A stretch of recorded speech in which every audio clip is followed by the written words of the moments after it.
I'm Paul, I'm Steve. and this is Check Yourself, a YouTube channel where two lifelong friends who love to read decided to make a channel, and now it's your problem. You're welcome.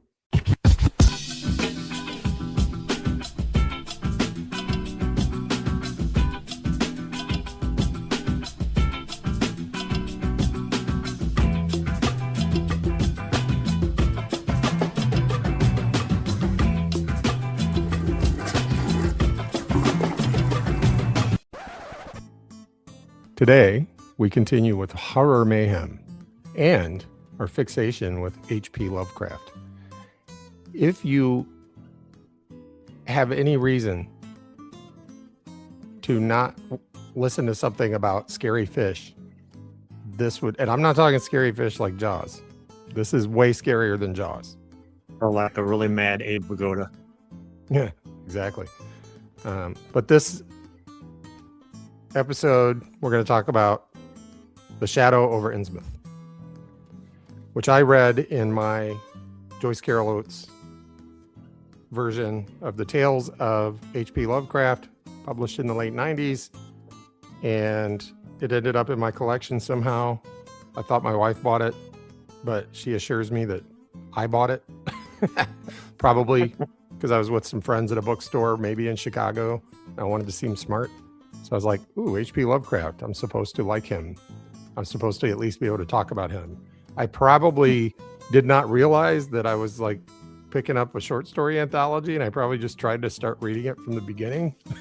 Oh, yeah. And the first one in here is Introduction, which is not his best work. It's Kind of gets the thing going now. yeah, it's followed by The Outsider, which I've not read. Oh, that's a good one. Is that good? The my other suspicion on my Lovecraft journey is maybe I started with The Call of Cthulhu.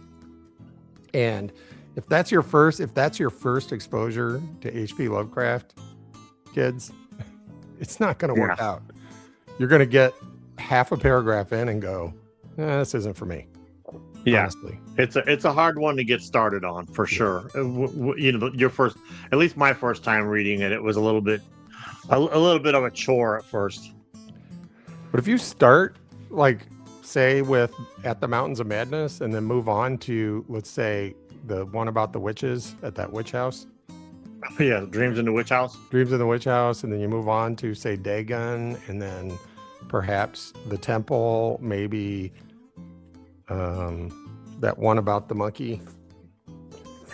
Then you might be ready for The Shadow over Innsmouth, and eventually The Call of Cthulhu. I was thinking facts concerning the late Arthur Germain and his family. Yeah. The reason I'm talking about all these is yes, we're going to talk about The Shadow over Innsmouth, but this is an ongoing journey of someone really just discovering H.P. Lovecraft for the first time. And it allows all of you to maybe imagine what it was like when you first, a lot of you, including you, have been reading Lovecraft for decades. So how did you feel when you first started? Well, maybe not exactly like me, because I'm in my late 50s. So, ow, that just made my back hurt. I took some ibuprofen before we recorded, so I'm fine. Yeah. But yeah, that's the reason I bring up all those other stories, and we could talk more about that later. But today it's going to be about Shadow over Innsmouth. So what version, what collection did you read? I have it in the H.P. Lovecraft, the Complete Cthulhu Mythos Tales by it's a pretty Barnes and Noble edition. It's got your cool text block, your golden text block, nice swampy, scary, end papers, and yeah, I'm gonna do it again. The built-in ribbon. Could you not use that finger to do that? What's that called? The golden ribbon? Well, it's a built-in, but it's gold, so it's kind of it dangles like that. The golden ribbon, and other tales by the golden ribbon and other tales by P.E. Schultz. Just do that the whole time. The rest of this video, just sit there and Nick, in case you were wondering, he's flicking the little built-in golden ribbon that serves as a bookmark. He's just flipping it. He's just flicking it. This dangling ribbon that he's just flicking with his finger. So the Shadow over Innsmouth was written in the early 30s, 1930s, and it takes place in the mid 1920s.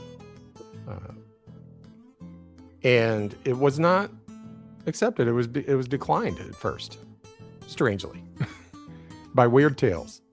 And we suspect that part of what Weird Tales was doing as editor was making sure that H.P. Lovecraft didn't get too comfortable.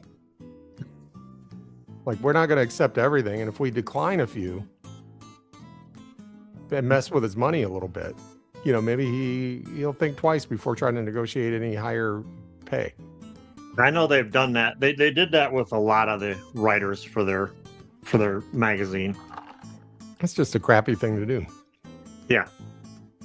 It's a common, you know, I notice it's a human trait sometimes, I think, in our society. It's not a human trait. It's more of a how humans behave in this system that we have. And it is, if you're not the one with the talent and you rely on the ones with the talent, you have to be a little bit manipulative, because at any minute, the talent may realize it. They may realize, hey, I'm the talent. I'm the one that makes this all work, not you. Right. Yeah. So you tell them things like, oh, yeah, you can write your little stories, but who's going to read them if you don't have access to the magazine?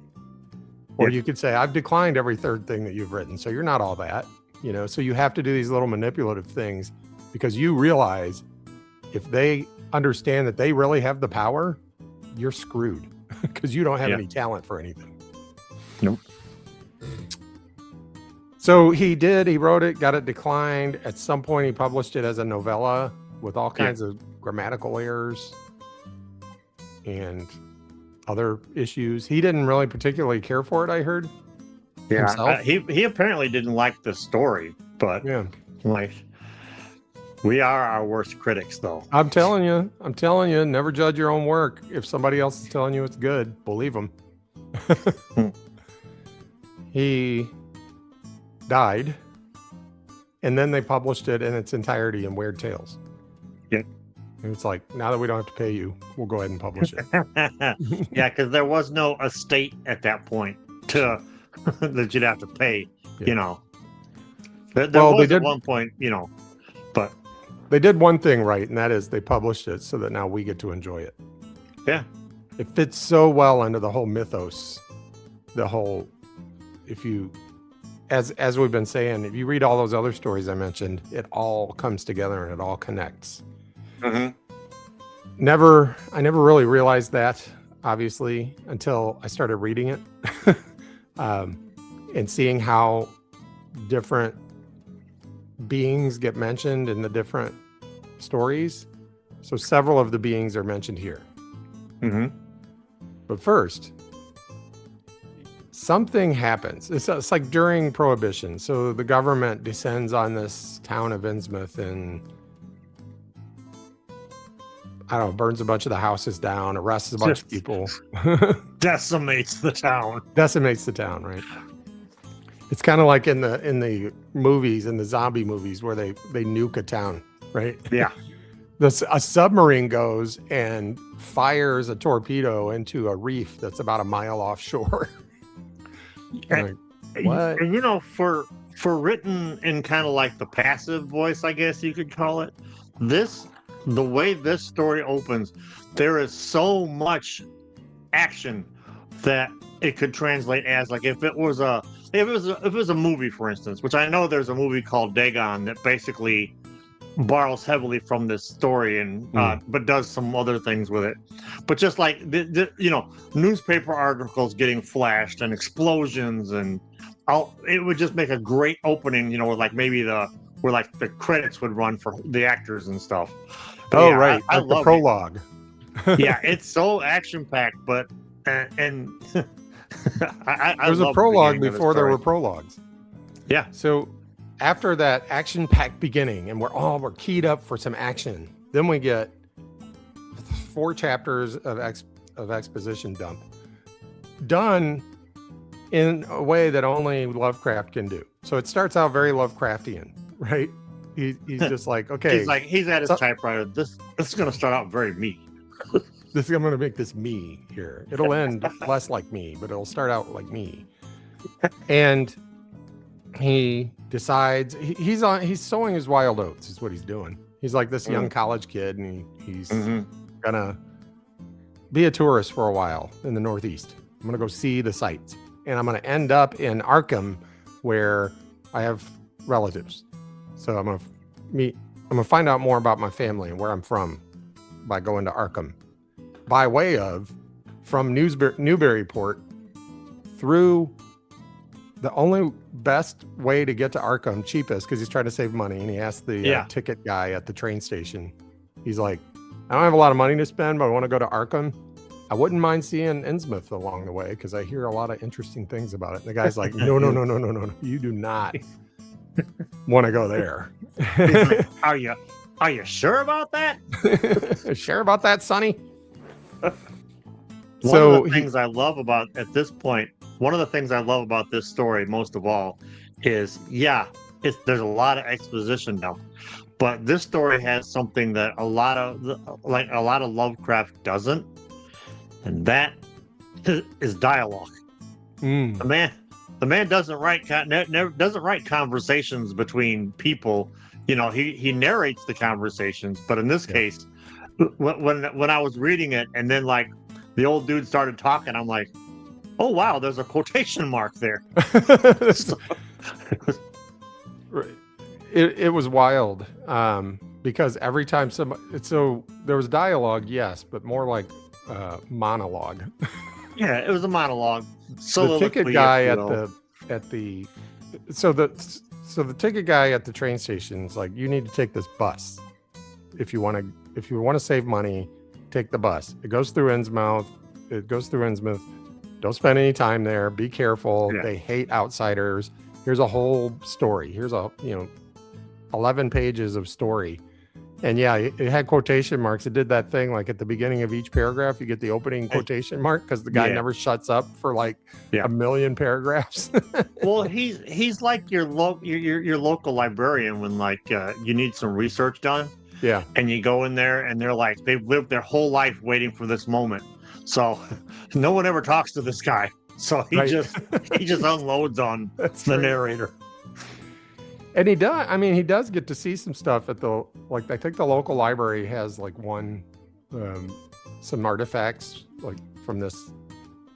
And he does go check it out, like a weird jewel, like very grotesque, very weirdly shaped thing that looks like it belongs in a tiara, you know? Yeah. And he's like, if you were trying to get me not to, it's sort of like at the Mountains of Madness when he's like, don't go to this place. You archaeologists and people who want to discover new and exciting things, do not go to Antarctica because there's too much that's new and exciting there. That's the same thing with this guy. He's like, hey, I'm in college. I'm just out to see interesting things. And the guy goes, well, don't go to Innsmouth because there's a whole bunch of scary, interesting stuff there. So don't go. He's like, now I gotta go. Yeah. So he goes, he gets the backstory he takes the bus. The bus is an interesting bus ride because now you can actually follow along in Google Maps because he describes what he's seeing as he's going down the coastline. Yes. Ends up in Innsmouth, goes to the local grocery store, and then he gets another exposition dump from the local grocery boy. He's not from there. He's from, I forget where, maybe Newburyport or something. But he just comes in there to work. Good. And he's like, the people here are weird. It's kind of like when I go to, I went for a job interview in Jacksonville, Florida once. And the interview was okay. And I was like, am I really going to move to Jacksonville? I don't know. I need a job. I don't know what Jacksonville's like. So I get in the cab to go back to the airport. The job would have been okay. It wouldn't have been anything exciting, but I could have done the job, and it's a job, right? So I get in the cab to go back to the airport. I'm like, so you're from here? He's like, yeah, I'm from here. I was like, you like it? He's like, no. I was like, okay.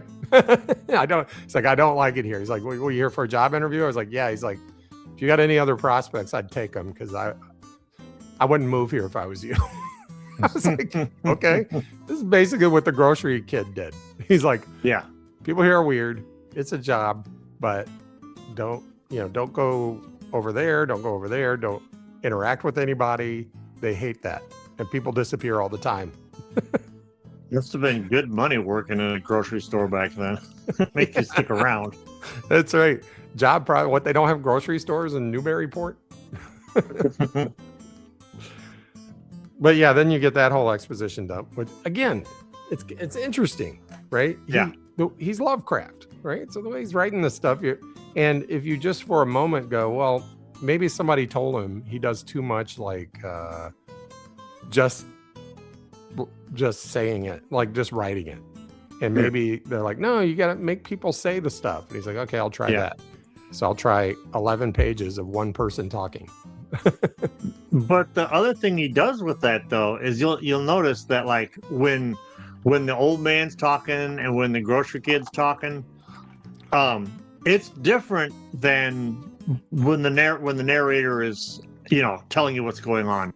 They're all three different styles of writing. So he was capable. It wasn't like because sometimes that'll happen. Like a writer can only do one way.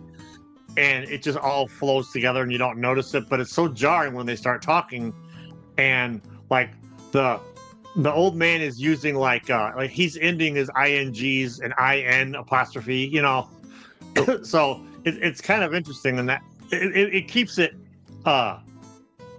it keeps it going for me and it keeps it fresh and it's very noticeable, I feel. He starts walking around this town and first of all, as he was driving into town, he caught a glimpse of what he assumed was a priest at the local church wearing a weird tiara that reminded him of the thing that he saw at the library in Newburyport. And it scared him. And he won't admit to himself what scared him about it. He tried to rationalize it and like, well, it was dark and the door was open. And I know that I've been told that they converted away from Christianity to some pagan religion that some captain brought back from the South Pacific, and that captain brought back everybody suspects he brought back a bunch of valuable stuff and tales that convinced everybody that, the gods are better. Our gods are better. They give you stuff. You can pray to your God all day long. Nothing happens. You pray to our God, you get more fish. Which he proved. Kids believe in Santa Claus. He brings you shit. Which was borne out by the facts, because once they started following this religion, I'll talk in a minute about what following this religion means. Once they started following this religion, even like the surrounding areas on the Massachusetts coast would not have fish because there would be some reason, it's a bad season for fish. This place would be inundated with fish. They'd have more fish than they knew what to do with, right? That's Plus, more trinkets and stuff that they could melt down and turn into gold, have gold. So the main industry was gold that they were getting because they were getting these trinkets and stuff from somewhere. He's walking around the town after getting the grocery boy draws him a map. I was like, that's cool. He got himself a map from the grocery kid, and it was a pretty detailed map. He had street names, like where the river goes, like where everything is. Don't go here, go over there. Be afraid of this area. So he is kind of afraid. He's noticing people have a particular look about them, and it's a scary look. It's like they're not blinking. He sees one dude with gills. He's like, gills. So this is a tale that will make the gills. There's something you don't see every day. What's that, Edgar? A man with gills. And now we're gonna speed this up a little bit, because while he's walking around, he sees the town drunk. It's during Prohibition, but there's plenty of bootleg liquor to be had. And he sees the town drunk, and he's like, I'm gonna go get some bootleg liquor, and we'll get the town drunk to talk. And talk he did. And that's where you've referenced a couple of times. Dude had a thick accent. Yeah, he wrote the accent pretty well. It was hard to understand at times, but once I once I started to get into it, I was loving it. I love this dude's accent. Yeah. Well, everybody knows you get a wino going, man. You keep They'll tell feeding you him whiskey. everything. Yeah. So this dude tells him everything. This is where you find out what's really going on in this town. Mm-hmm. And this is what the dude says. And I'm going to do the accent perfectly. You ready for this? First of all, there are these things called Kanakis, which is this is just remember we talked about Dagon a few episodes ago, right? And that's in the South Pacific. And this captain who hails from Massachusetts found these people. Like Kanakis is an actual thing. There's like islanders out there, and that's what he claims. That's where he claims they've gotten the religion, right? And that's how we're getting the trinkets and stuff. But then old dude says, yield up enough sacrifices and savage knickknacks and harborage in the town when they wanted it, and they'd let well enough alone. Wouldn't bother no strangers as might bear tales outside. That is, without they got prying.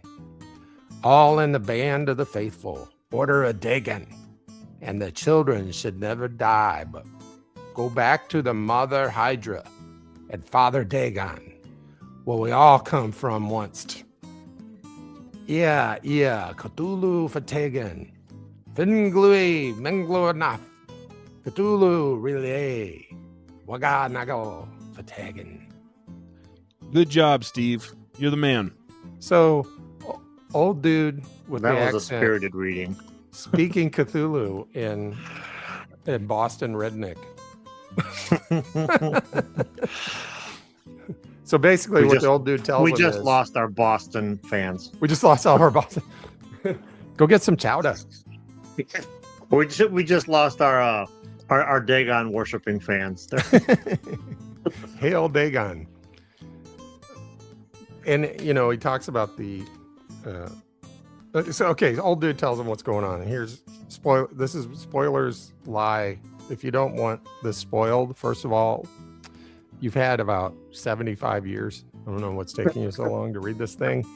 But second of all, who cares, right? You probably already guessed if you haven't read it.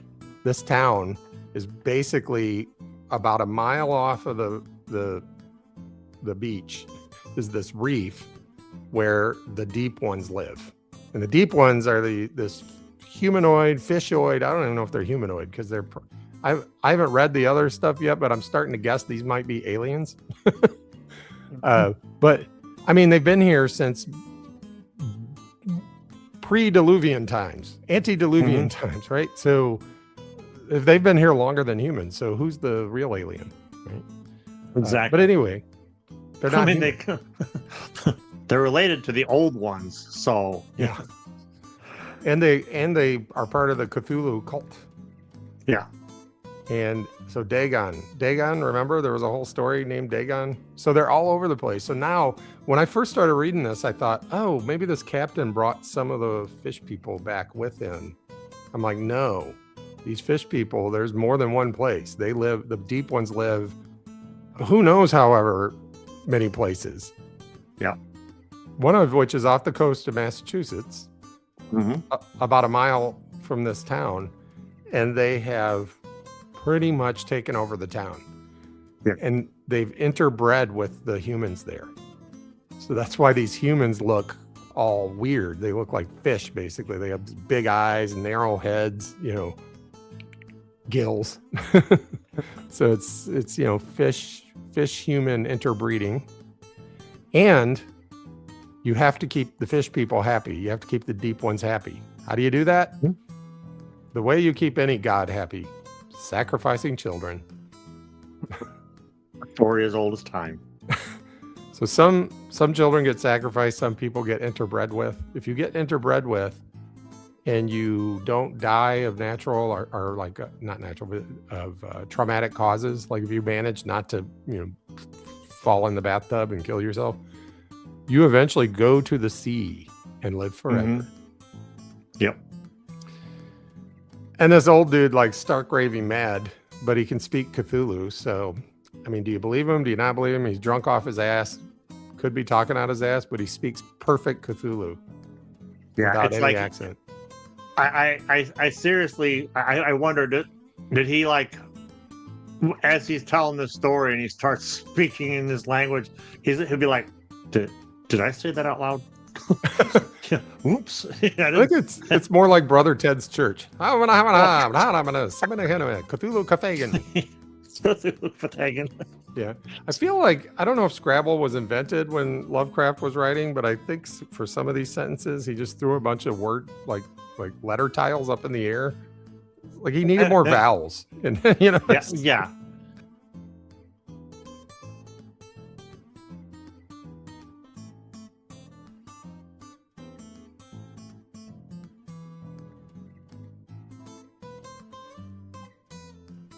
Well, it's supposed to be unpronounceable by the human tongue, really. Well, right? That's one of the things. Like, how do you? Well, I mean, other than clearly you have a very talented human tongue. I'm Steve. I'm Paul. This. The thing you're thinking the whole time, the suspense is building because we've already heard these people in this town will do anything to keep outsiders from finding out what's really going on. People have disappeared when they've come to try to figure it out. And we've now learned from this old dude, if even half of what he's saying is true, there's some other race of something that because he saw them, like, dude saw them sacrificing people. He's like, I got to get up out of here. So he goes to get his bus, and a whole bunch of people gather around, tell the bus driver, your bus is broken down. It's like, well, no, it's not. It's not broken down. I just drove in it. Your bus is broken down. Yes, my bus is broken down. Yes. Ain't no transportation out of Innsmouth. So he has to get a room at the local hotel, which he's already been told is haunted. Mm-hmm. And it's just a great town. Yeah. Oh yeah. It's all dilapidated and like the shutters are swollen from the sea air and boarded up houses, but he could tell some stuff's going on inside of these boarded up houses. Like, yeah, it's a great town. Yes. The shadow over Springfield Township. Yeah. So now it's like we messaged each other last night when you finished. It's like the end of this thing is more action than you're like. You get a lot of action. I think you get a lot of action at the Mountains of Madness, but you don't get a lot of action in, say, Dagon or the submarine story. Temple. Yeah, the Temple or the Germain story. Not a lot of action, just a lot of telling. Just telling you a bunch of stuff, right? This last couple of chapters is a ton of action, and it's awesome. It is. Yeah, it's so well written. Yeah. The way he describes his pursuers. I mean, you can hear it, and you just hear the flappy, gross, slappy sound. You can smell it. Yeah. Oh yeah, and he makes it a couple of times. Reminds you the place stunk. Yeah. Yeah. Yeah, and if you've ever been near a beach, a lake, an ocean, anything, you know what he's talking about. That fishy smell, and it's not just that fishy smell; it is a fishy smell. It smells. He's got a lot of description of the smell and the sight and the sounds and what these fish people look like, and and again with the suspense because he's in his room. And he can't sleep because who could? And they start trying to break into his room. He has no idea why. He's a very smart protagonist because he's like not going to stick around to find out. Too bad we can't stay. Too bad we can't stay. I'm sure they just want to have a conversation, but it's not any kind of conversation I want to have. We just want to tell you about our Lord and Savior Dagon. Yeah. Cthulhu Kafagan. Pepper Incorporated. Yeah. He manages to escape. And he's going to get out of town. But this if you read nothing else, just read these parts, because his escape from the town, it's harrowing, it's exciting. You can hear the floppy feet, smell the stinky smell, you see their faces. It's wild. Yeah. They try to catch him, but they can't. He's too clever. He gets out of town. And then I'm like, wow, what's he going to do from here? Jeez. Because I never suspected what comes next. He makes it to Arkham. At, well, normal town. Finally he's in a normal town where nothing weird ever happens. And yeah. Innsmouth is wild when he escapes to the sanctuary of Arkham. Yeah. It's like, whew, it's just the normal kind of weird around here. Yeah. Huge spoiler. If you haven't read it for a while and you forget, go ahead and pause, go read it, come back. We'll be here. We'll be here waiting for you.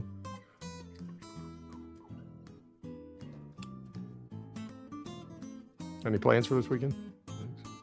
Well, there's a couple garage sales we're going to hit on Saturday. That's cool. Yeah. You guys love your garage sales. Yeah, it's the beginning of the season.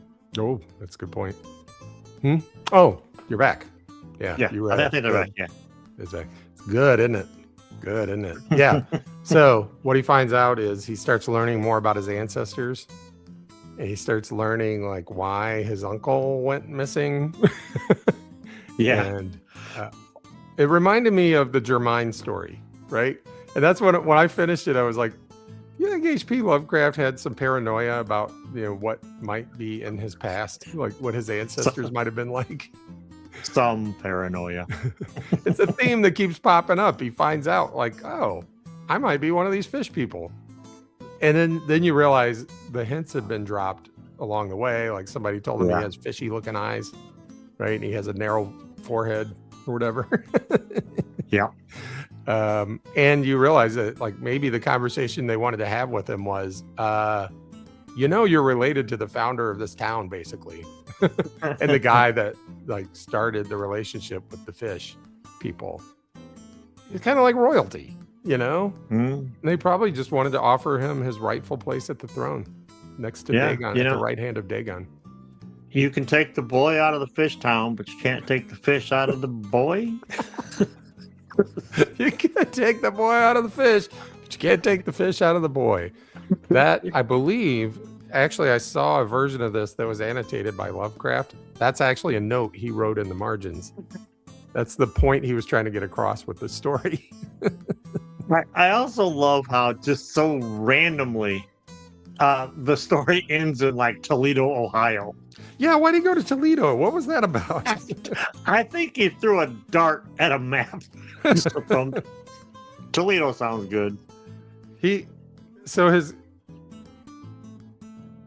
is funny how he ends it. Stupendous and unheard of splendors await me below, and I shall seek them soon. Ia relay, yeah. Cthulhu Fatagan. Yeah. No, I shall not shoot myself. I cannot be made to shoot myself. I shall plan my cousin's escape from that Canton madhouse. Canton is south of Cleveland, actually. And together we shall go to marvel-shadowed Innsmouth. We shall swim out to that brooding reef in the sea and dive down through black abysses to Cyclopean and many-columned Yahanfle. And in that lair of the deep ones, we shall dwell amidst wonder and glory forever. God bless you, and God bless the United States of America. Gentlemen, start your engines. Play ball. I wonder if Cthulhu Fatagan, I wonder if that means like glory to Cthulhu.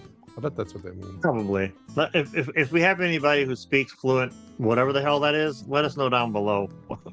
Yeah, if you speak fluent Cthulhuese, first of all, what are you doing with your life? Learning Klingon wasn't enough for you? Second of all, tell us what this means because we'd really appreciate it. Third of all, create your own translator app so people can, learn the language. Got to learn the language. Good story overall. Yeah. Holy moly. Okay. So, then on a scale of 4 and 3 and 2 and 1. I give it a 3.2. Yeah. Yeah, it's a 3.5 for me. It's hard to beat Madness, but Yeah.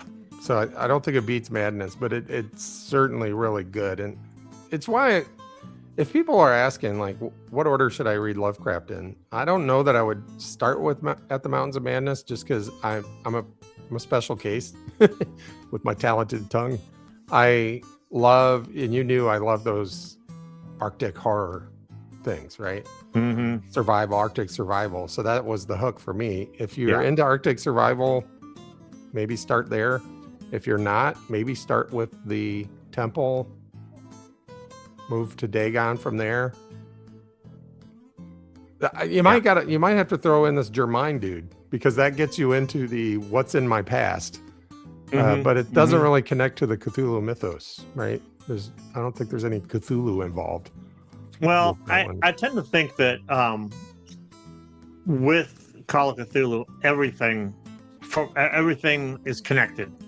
I still like Handsome Tim's reaction when we told him that I got you started on Mountains of Madness. And he's like, "That's the one you started him on?" Like, well, it's sink or swim. That was the perfect one. If you know me, and you do, Yeah. that was the perfect one. I mean, if somebody's like let's say Nick from the book Graveyard had never read any Lovecraft. First of all, that's an immediate Pulp Island ban until you go read. It's like not a ban. Excuse me, not a ban, more like a detention. You are suspended until you go read some Lovecraft, then you can come back. But let's say he hadn't.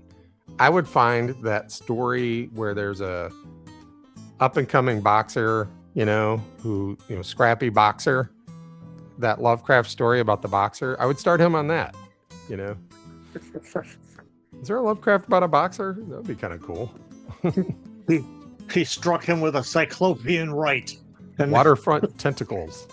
speaking of Howard, I always like Howard's solution to Lovecraftian problems, which is punch it, shoot it, strangle it, Meanwhile, you got everybody in Lovecraft stores running away.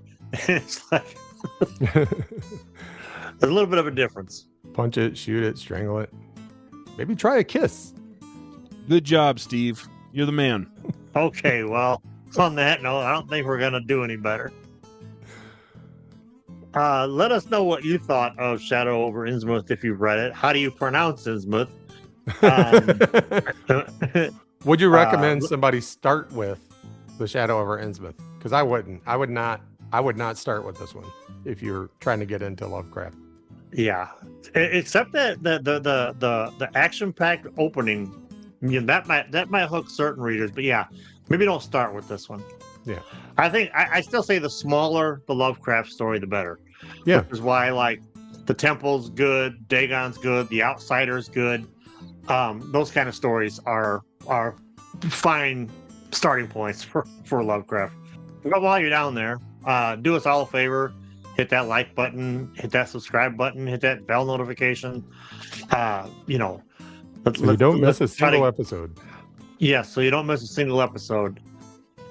I'm Paul. I'm Steve. And the next time you're looking for something to read, Yeah, really. Cthulhu Fatagan. Yeah.